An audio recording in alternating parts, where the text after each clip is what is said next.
A day in my life as a 24-year-old content creator and a business owner. Alam niyo ba, na-edit ko na to, pero binago ko kasi parang ang lamya-lamya ng boses ko, be. Sama kasi parang ramdam. Good morning, guys. So, umaga na naman. So, pupunta na naman siya. Hindi ko alam, trip niya talagang tumambay dyan, be. Parang, umano siya mga simoy ng hangin, ngayong umaga, mga ganun-ganun. Simoy ng hangin. Basta yan, guys. This video is focused on Athena. Bida siya ngayon, guys. Kasi most of the videos is siya yung parang topic. Hindi naman sa lahat. Sabi ni Jaylee, paano naman ako, ate? Paano naman ako? Cute-cute yung batang yun eh. So, ayun nga, nagkakape lang kami dito this morning. And as usual, yun naman lagi siguro yung ginagawa ng most of the people kasi yun yung morning routine, ang pagkakape. So, yun, after nun, and bago kami magbukas ng shop, pinutulan niya muna ng kuko si Athena kasi medyo humahaba na. Lagi kinukutos si Jaylee. Parang baliw. Napaka-maldita mong bata ka talaga. Comment nyo nga guys kung bakit nagmamaldita ang mga pusa. Hindi ko kasi malaman. Based on research kasi, parang in-heat, gano'n, parang regla, ganyan. Parang din pala silang tao. So, yan, after nun, nagtatahi na nga ako dito. Yes, guys, meron na tayong color black. Grabe naman sa diin ng black.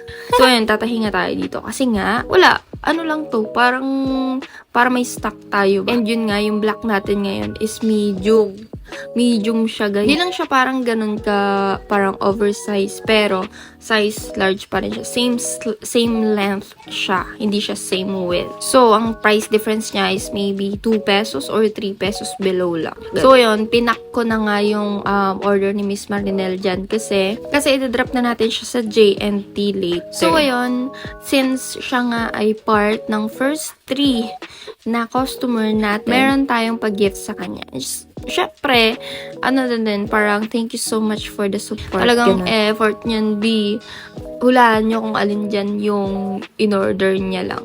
Pero, meron kaming binigay sa kanya na parang simple gift lang naman. So, ayun. Thank you so much, Miss Marinel. And sana ma-appreciate mo. I know, ma-appreciate mo yung gift. Kasi, sa chat pa lang natin, talagang, miss you much. Thank you so much nga pala sa mga tropa natin dyan sa Laguna na nag-support pa rin sa atin at until now. Alam niyo, sobrang na-appreciate ko kayo.